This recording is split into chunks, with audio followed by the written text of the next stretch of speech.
Imaginemos que leemos esta frase, este estímulo, este prompt, diríamos en tiempos de inteligencia artificial. Escritura estudiantil. ¿Qué nos viene a la cabeza? ¿Qué nos imaginamos con esta indicación? La mayoría de nosotros somos docentes y sabemos de qué se trata. Lo más probable es que nos imaginemos algo así. Estimado alcalde, presentamos ante usted esta carta de solicitud para dar a conocer las inquietudes que hoy nos aquejan. La mayor de ellas es la falta de lugares recreativos y de acercamiento para los ciudadanos, los cuales no pueden sociabilizar en nuestro sector debido que no hay lugares para hacerlo. Le agradecemos su tiempo. Atentamente se despide la Junta de Vecinos de Rancagua. Este texto tiene múltiples problemas. Los más notables son a nivel superficial, de tipo ortográfico. Pero hay más. Y a pesar de esto, fue escrito por un joven que podríamos considerar exitoso, que está entrando a una universidad selectiva, exigente, en este caso a la carrera de medicina veterinaria. Tenemos ahí cierta tensión, cierta contradicción. ¿De dónde salió este texto? Es el resultado de una prueba de escritura que tomamos a los estudiantes que ingresaban a una universidad chilena en 2018. Si miramos la tarea y la rúbrica de evaluación, vemos que es una resolución muy débil. La tarea consistía en escribir una carta de solicitud a una autoridad local para desarrollar la comunidad. El estudiante debía poner en juego aspectos retóricos complejos como hacer un pedido claro, dar argumentos que lo sostuvieran y establecer un vínculo de tipo cortés. Los argumentos son muy débiles, no hay lugares recreativos. Hay un intento, pero nuestra calificación obtuvo un desempeño 1, el más bajo de 4 posibles. Digamos que dentro de los estudiantes que ingresaron ese año a la universidad, escriben a un nivel bastante débil, ¿no? Por supuesto, otros escribieron mucho mejor. Pero este prompt, escritura estudiantil, puede también llevarnos a otros lugares. ¿Podemos imaginar otras cosas? Incluso con estudiantes que nos damos cuenta que les cuesta escribir. Miren, esto nos cuenta un estudiante de administración pública que ingresó en ese mismo grupo de la prueba que acabamos de ver, y a este estudiante, que decidió llamarse Mark en las entrevistas, no le va muy bien. De hecho, es de los que durante sus primeros 3 años siempre tuvo malas notas, a pesar de, con esfuerzo, ir avanzando. Sus textos seguramente se parezcan un poco a ese texto que vimos antes. Dice Mark: había una página en Instagram que se llamaba Santiago Postmoderno y como que una vez pusieron el link de un grupo de WhatsApp y ahí me dio por meterme para saber de qué hablaban. Claro, son gente que ya llevaba como mucho tiempo, harto tiempo metida en la cosa, pero también había gente que no conocía tanto, entonces me metí. Y ahí fue cuando me comencé a interesar más sobre la filosofía. En un principio no entendía nada, pero después fueron compartiendo pequeños libros, textos, diccionarios, y fui leyendo uno que otro, y más fui entendiendo la onda de los que hablaban. Mark, un estudiante de administración pública, participa en un grupo de WhatsApp de lectura de textos filosóficos. A partir de ese grupo nos contó que leyó, por ejemplo, Los espectros de Marx, del escritor francés Derrida, un autor bien difícil. Y Mark, además de leer con otros estos textos complejos, no vinculados a su carrera, también escribe un diario personal que le sirve como instrumento terapéutico privado para acomodar lo que le pasa en su vida. Dice Mark: yo siento que un diario personal es muy buen instrumento, la verdad. Logra, bueno, en términos como de terapia, uno logra como sacarse las ideas o toda la nube que tiene en la mente y dejarla plasmada en el papel. Como que te libera un poco de ese peso y bueno, también te ayuda a ver mejor lo que estás pensando al ya no tenerlo en primera persona, así como verlo desde afuera, digamos. Porque ya no está aquí, sino que está en el papel. Te ayuda, me ayudaba a entender más qué estaba pensando. Entonces, ese texto con el que empezamos es una especie de punta del iceberg, saliente, incómoda, visible, pero que, con sus errores y dificultades al escribir un texto complejo, no deja ver la participación de las y los estudiantes en prácticas de lectura y escritura, de literacidad complejas, diversas, contemporáneas, de las que tenemos poca idea. Los estudiantes escriben de forma privada, por ejemplo, en diarios como Mark o papeles que guardan en su habitación y que a veces nadie ve, algunos orientados al estudio. Los estudiantes también escriben en formas familiares, en intercambios con su entorno más cercano, por ejemplo, en grupos de WhatsApp familiares. Los estudiantes participan en escrituras comunitarias, en grupos de usuarios de videojuegos, en foros de distintos temas, en grupos de estudio de la Biblia u otras actividades. A veces, de hecho, estas comunidades son transnacionales y multilingües, y algunos estudiantes más grandes también escriben en sus entornos laborales de inicio en el mercado laboral. Tenemos ahí dos mundos que muchas veces no reconocemos como profes ni queremos conectar desde la escuela y la educación superior. Y el problema de no conectarlos es que en ese otro mundo de la base del iceberg muchas veces pasan cosas que son motivantes, que son creativas, que son diversas, en contraste con la escritura a veces aburrida, a veces repetitiva y, como vimos, a veces llena de errores que nos encontramos en entornos educativos. Hay otra forma de pensar ese iceberg. Podemos pensar que ese primer escrito trabajoso, dificultoso, lleno de errores, no deja ver otros condicionantes estructurales para la capacidad de leer y escribir de nuestros estudiantes, así como las estrategias de supervivencia, podríamos decir, que los estudiantes ponen en juego muchas veces silenciosamente.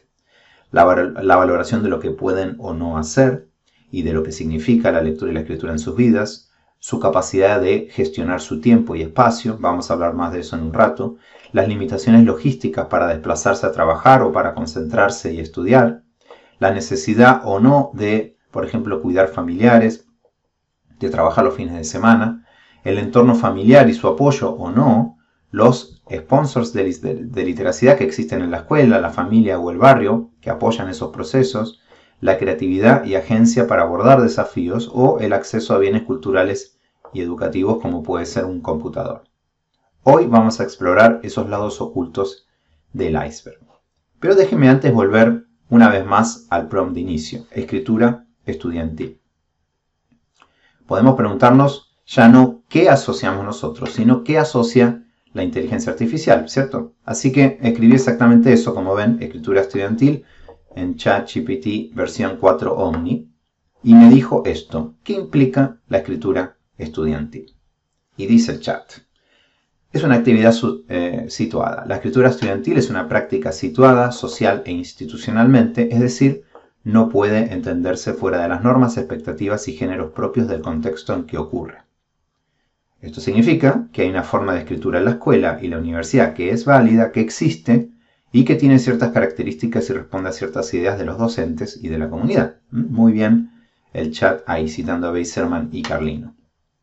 También dice que la escritura estudiantil abarca desde textos personales como diarios o cartas hasta géneros escolares, resúmenes, ensayos, informes y académicos como tesis, artículos y reseñas, los cuales responden a propósitos y audiencias específicos. Esa escritura es diversa, como ven, los estudiantes escriben muchas clases de textos distintos, también es cierto. En tercer lugar, nos dice el chat que la escritura estudiantil es una herramienta clave para el aprendizaje y la construcción de conocimiento. Escribir ayuda a organizar ideas, profundizar comprensiones y construir nuevas representaciones. Cita aquí un texto clásico de Flower y Hayes. Y lo que nos dice es que escribir en la escuela no se agota en la escritura misma, sino que es una herramienta para desarrollar el pensamiento, lo que llamamos el potencial epistémico de la escritura. Muy importante.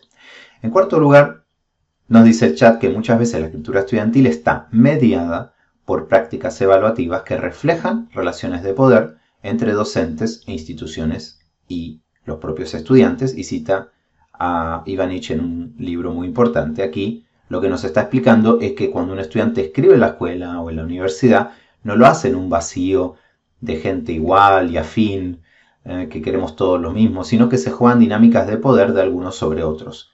Y esas dinámicas hacen que a veces, de manera injusta, la forma de escribir de ciertos grupos parezcan mejores que la forma de escribir de otros grupos sociales. ¿Sí? Esto es clave y pasa desapercibido. Y en quinto lugar, menciona el problema del acceso a la escritura, porque, dice el chat, en América Latina y otros contextos, las dificultades en la escritura estudiantil pueden reflejar desigualdades educativas, sociales y lingüísticas. Entonces, en este último punto, y muchas gracias ChatGPT por citarme, tampoco debemos olvidar que vivimos en un continente desigual e inequitativo y que hay diferencias en las oportunidades que tienen los jóvenes de acceder a ciertas formas de escritura y que esto muchas veces se penaliza con malas notas y otras sanciones institucionales. Bueno, esta respuesta de ChatGPT a una indicación tan cortita es bastante impresionante porque ve bastante por debajo del iceberg. Lo que no tengo claro es si a cualquiera le dará esta misma respuesta o me la da a mí porque lo uso a diario y quiere que me ponga contento, entonces me dice lo que yo espero escuchar. No lo sé. Hagan la prueba en sus casas y me cuentan. Sospecho que no hay un solo ChatGPT, sino que cada vez más se ajusta a las expectativas y a lo que le dijo en el pasado el usuario. Y tampoco hay que creerle tanto al chat. Cuidado. Ahí ven en pantalla las referencias que supuestamente usó, las que mencionaba antes. Ven ahí que la cita que hizo de mi trabajo no se publicó en esa revista y la cita de Natalia Ávila Reyes es completamente imaginaria, aunque suena bastante verosímil. Así que el chat sigue delirando un poco. Pero esta conferencia, aunque no me lo crean, no es sobre ChatGPT ni sobre inteligencia artificial. Lo que voy a compartir con ustedes hoy son resultados de un proyecto de investigación que realizamos entre 2019 y 2023 con financiamiento de la Agencia Nacional de Investigación y Desarrollo de Chile. Y lo que queríamos entender es cómo leen y escriben los estudiantes a los que les va mejor en sus trayectorias educativas. En la pantalla lo que ven es la página web donde hemos ido subiendo algunos recursos para docentes, pueden visitarla. La web es escriturayaprendizaje.cl. Déjenme contarles un poco la cocina, digamos, de este proyecto. En la última fase del proyecto seleccionamos 10 estudiantes, 5 a los que siempre les va muy bien y 5 a los que siempre les cuesta su trayectoria en la universidad. Imaginen un curso que tienen a cargo. Como profes, nosotros solemos identificar bastante rápido un grupito de estudiantes prendidos, estudiosos, interesados, a los que les irá muy bien en la asignatura, y otro grupo de estudiantes que quizás participan poco, que no vienen tan seguido, que parecen menos motivados y que reciben notas más bien bajas. Bueno, esa es nuestra intuición como profes, pero ¿cómo hicimos nosotros en el proyecto para determinar sistemáticamente a qué estudiantes les iba muy bien y a qué estudiantes no tanto? Bueno, lo que hicimos fue que nos fijamos que fueran estudiantes que durante los 6 semestres previos al estudio siempre estuvieran en el 50% superior de notas de su cohorte o que estuvieran siempre en el 50% inferior. Obviamente, muchos estudiantes, la mayoría, fluctuaban porque quizás alguna asignatura no les gustó demasiado o porque tuvieron algún problema en su vida personal, mientras que en otras les iba mejor. Pero estos chicos que identificamos habían logrado siempre estar con buenas notas o bien nunca lo habían logrado de forma sistemática y consistente. Con estos dos grupos ya identificados buscamos tener diversidad de perfiles. Queríamos tener tanto hombres como mujeres, áreas disciplinarias distintas, niveles socioeconómicos familiares también distintos. Pueden ver en pantalla esos perfiles, esos casos bien diversos. Este diseño nos permitirá sacar algunas conclusiones sobre cómo escriben y cómo leen los estudiantes a los que les va bien en sus notas, ¿sí? En contraste a aquellos que no les va tan bien. ¿Hay algún secreto que tengan? ¿Hay algo que hagan distinto los estudiantes a los que siempre les va bien? Porque si podemos identificar eso que hacen distinto y que tiene repercusiones en sus trayectorias educativas, quizás podamos incorporarlo a nuestra caja de herramientas como profes. Claro, acá hay otra pregunta que estamos testeando. ¿Hay relación entre cómo escribo y cómo aprendo?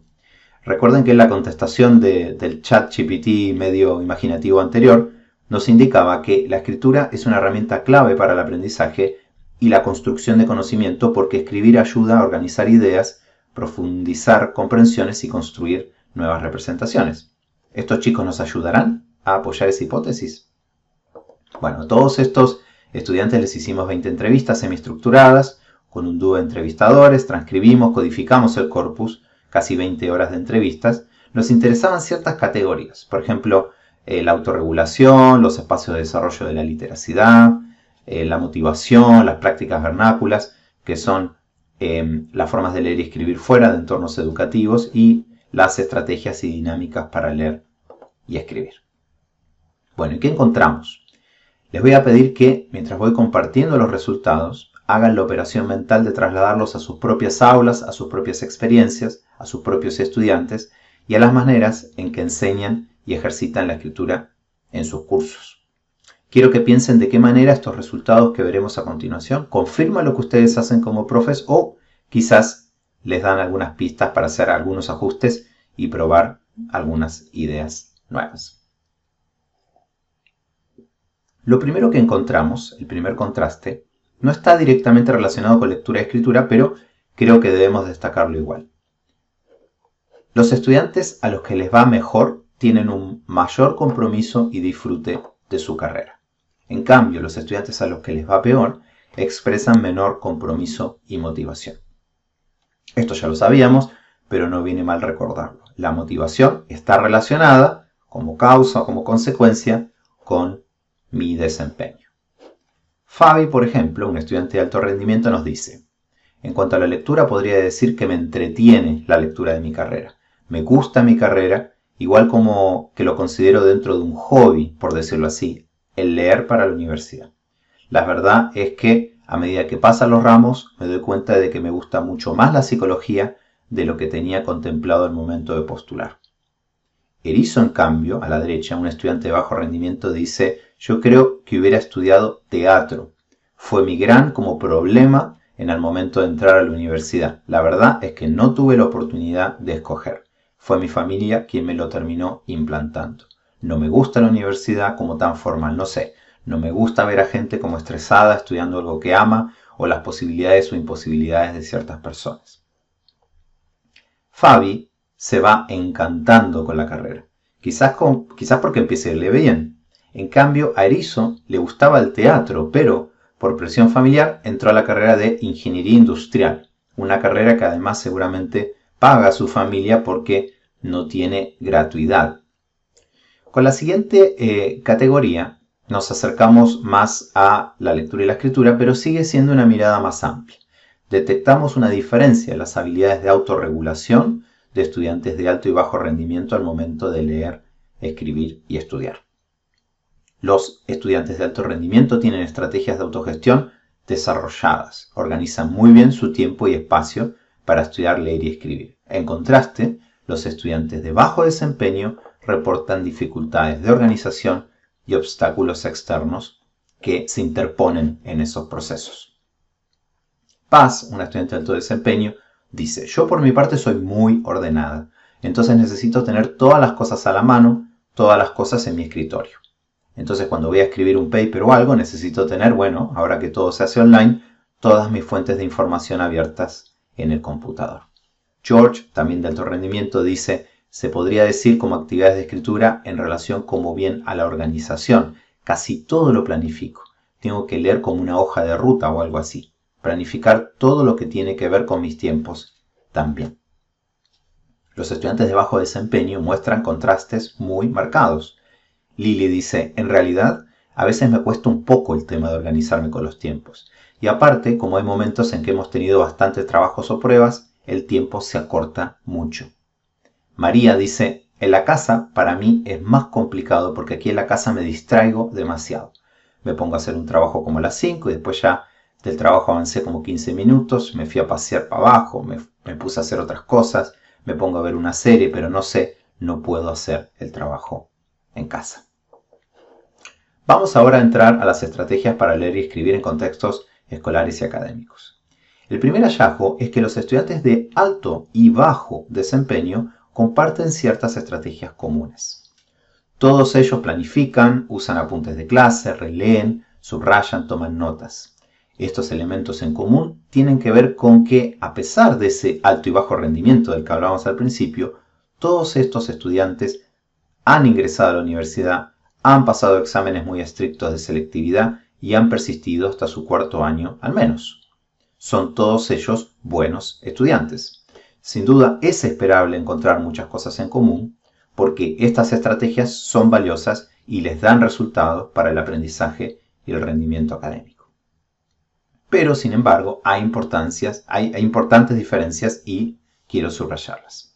Los estudiantes de alto rendimiento, de alto desempeño, usan fuentes adicionales, investigan de manera independiente, ven videos para su aprendizaje o para sacar nuevas ideas, ven videos de apoyo, graban las lecturas, hacen resúmenes y hacen esquemas. Es decir, tienen estrategias autogestionadas complejas, adicionales, para apoyar su lectura, escritura y aprendizaje. Fabi dice, la estrategia de ver videos la aprendí yo solo y yo también la he ido enseñando a mis amigos. Y en otro pasaje de la entrevista dice, de construir palabra por palabra en cada frase, la fui aprendiendo de mis compañeros en el liceo, en la escuela, y también me lo enseñaron al momento de hacer el preuniversitario, al preparar la prueba de ingreso, y fue una técnica que igual me sirvió para enfrentar la prueba. Andrea, otra estudiante de alto desempeño, dice, cuando tengo como una idea de lo que voy a hablar, puedo empezar a escribir al tiro, inmediatamente, como en la introducción o como lluvia de ideas, y después cuando entiendo que en verdad como que no sé cómo seguir, ahí puedo seguir investigando. Y hay otras veces que en verdad no sé cómo empezarla, o no tengo una opinión en los ensayos, y entonces ahí como que tengo que primero leer e ir viendo opiniones de otras personas también, o películas, y ahí empezar a escribir. Los estudiantes de bajo desempeño tienen estrategias más superficiales, de menor complejidad, por ejemplo, se quedan en la revisión superficial de su escrito o al leer no entienden bien la jerarquía de información del texto. Lili, por ejemplo, dice, lo termino, reviso las ortografías, reviso que no esté como muy redundante, o sea que no esté como repitiendo mucho algunas palabras, o si es que están muy repetidas, las reemplazo, quizás por otra que sea igual, pero escrita de otra forma quizás. Mark nos dice, en un principio sabía que destacar era importante. Como, hay que destacar para aprender, hay que destacar lo importante. ¿Qué era lo importante el primer año? No tenía ni idea. Si le muestro una hoja de probablemente algún paper que haya impreso, va a ver que la página está de color naranja entera. Cuando ahondamos en lo que los estudiantes leen y escriben fuera del entorno de educación formal, la cosa se puso más interesante. Encontramos que todos los estudiantes de todos los niveles de desempeño leen y escriben cosas muy diversas y complejas. Leen mientras juegan videojuegos de rol, leen ficción como manga, literatura juvenil, romántico, terror y fantasía, leen noticias online, visitan bibliotecas comunitarias, siguen a booktubers y cuentas de Instagram y WhatsApp donde se comparten y recomiendan libros, escriben en foros de tecnología y videojuegos, postean opiniones argumentadas sobre coyuntura en redes sociales y sitios de noticias, escriben diarios personales, componen poemas y canciones y escriben fanfiction. En total encontramos 328 menciones a prácticas de literacia vernáculas durante las 20 entrevistas. Y estas menciones tienen una distribución equilibrada por carrera, por ingresos, por género y por desempeño. ¿Sabemos algo en el aula de todo lo que leen y escriben los estudiantes que consideramos, por ejemplo, de bajo desempeño? Recordemos a Mark, el estudiante de bajo desempeño de Administración Pública que leía Derrida y escribía un diario personal, por ejemplo. A pesar de esta riqueza, muchas veces oculta, de las lecturas y escrituras fuera del aula, encontramos un contraste muy interesante. Los estudiantes de alto desempeño identifican más relaciones, más puentes, y esas relaciones son más complejas retóricamente entre leer y escribir dentro y fuera de entornos educativos. En contraste, los estudiantes de bajo desempeño identifican menos vínculos, menos puentes, y además esos puentes son menos complejos retóricamente entre leer y escribir dentro y fuera de entornos educativos. Vamos a ver algunos ejemplos. Fabi dice, la escritura de poemas y canciones también me ha ayudado. En el trabajo que por ejemplo les mandé, traté de utilizar igual metáforas o cosas así, entonces siento que igual me ha ayudado bastante y a veces los profes me dicen como que me lo hacen saber, me gustó esta metáfora, tiene toda la razón. Entonces en este caso de Fabi vemos una transferencia estratégica de su escritura creativa en su mundo privado o comunitario a las tareas académicas de la carrera de psicología de la universidad. Andrea dice, es bien parecido en el diario íntimo, como a comparar quizás en la universidad, y eso quizás se parezca un poco, pero sí, es como buscar patrones parecidos, como no sé, por ejemplo, si un día estoy todo el día nerviosa, es porque hay algo que me está molestando y como que puedo notarlo. Entonces sí, tengo como que comparar y como analizar los días anteriores, sí, se puede parecer un poco. Andrea ve paralelismos en la escritura de un diario personal y las habilidades de comparación y de causalidad que pone en juego en la universidad. Para María, en cambio, una estudiante de bajo desempeño, leer dentro y fuera de la universidad es muy diferente. Ella es una ávida lectora, pero fuera de la universidad lo disfruta y dentro de la universidad no. Dice María, no, es distinta la lectura. Porque cuando leía lo hacía como con placer, así de saber, sentir la emoción de leer el libro y qué es lo que venía. Pero no sé, es distinto. Los textos que dan, que hay que leer para las asignaturas, los ramos. Lili, por ejemplo, sí ve conexiones entre escribir dentro y fuera de la universidad, pero, como se ve en este ejemplo, la conexión es superficial. Tiene que ver simplemente con mejorar la ortografía. Lili dice, sí, es bastante útil porque, bueno, en cuanto más uno escribe, también uno se va acostumbrando al tema de escribir correctamente. El tema de las faltas de ortografía ayuda bastante igual, y eso también va de la mano con lo de la lectura. Finalmente, para ir terminando, quiero compartir con ustedes un hallazgo que nos sorprendió mucho. Los estudiantes de alto desempeño declaran leer y escribir con otros de forma espontánea y no solicitada por los profes, mientras que los estudiantes de bajo desempeño prefieren leer y escribir solos, a menos que los obliguemos a colaborar en grupos. El contraste es bien impresionante. Camila, una estudiante de alto rendimiento, dice, con mis amigas, que siempre vamos leyendo, yo creo que todos los estudiantes lo hacen, no es cierto eso. ¿Ya leíste el texto? Sí. ¿Qué piensas tú? ¿Qué está diciendo acá? Entonces, entre nosotras quizás ir construyendo lo que quería decir el autor o nuestra interpretación de lo que quería decir el autor. Fíjese el contraste con Lili, una estudiante de bajo rendimiento.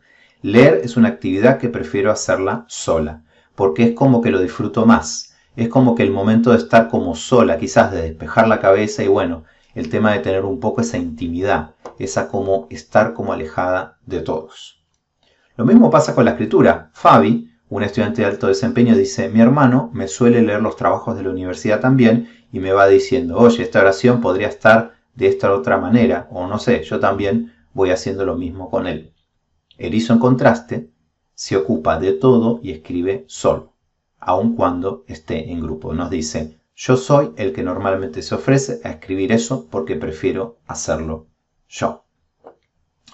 Vamos a ver ahora algunas conclusiones en forma de recomendaciones para la enseñanza y que se basan en estos hallazgos. Esto que vamos a hacer ahora es pensar una pedagogía de la lectura y la escritura con base en evidencias científicas tomadas de nuestro entorno latinoamericano y de lo que dicen los jóvenes de hoy. Primero, impulsar acciones para motivar e interesar en los temas del curso. Sabemos que la motivación se relaciona con la lectura, la escritura y el desempeño, y aunque no sea tarea fácil, tenemos que fomentarla. Una manera de hacerlo, de motivar, es relacionar las tareas de escritura con los entornos estudiantiles, por ejemplo, con investigar alguna problemática del programa de mi curso en el entorno familiar o comunitario del estudiante. Segundo, enseñar explícitamente la autorregulación para leer, escribir y estudiar. Los estudiantes quizás no están acostumbrados a aprovechar ciertos espacios institucionales para estudiar o quizás puedan tomar provecho de algunas sugerencias para organizar los tiempos de estudio y revisar si están aprendiendo. Por ejemplo, estudiando con pares o conversando con una app de inteligencia artificial. Tercero, enseñar explícitamente estrategias sofisticadas de lectura y escritura, como algunas de las que vimos, buscar fuentes adicionales y apoyarse en videos sobre el tema. Tenemos que enseñar y modelar que estas búsquedas y fuentes complementarias son útiles y no invisibilizarlas en aula. Cuarto, aprovechar el potencial de las prácticas vernáculas, esas que suceden fuera de nuestra vista en el aula, mediante la creación de terceros espacios o textos híbridos. Los mejores estudiantes transfieren lo que leen y escriben fuera del aula, las estrategias que ponen en juego, a sus trabajos académicos. Fomentemos esto, incorporando espacios creativos y personales en los textos que pedimos, aunque sea en una sección aparte, ¿sí? Finalmente, promover estrategias de lectura y escritura con otros. Y esto va más allá del trabajo en grupo. También podemos orientar y modelarlo. Pedir que lean su texto un familiar y que reciban retroalimentación, como nos decía un estudiante, o fomentar lecturas cruzadas y significativas en aula, usar pautas de cotejo, por ejemplo, para comentar en clase y ajustar textos.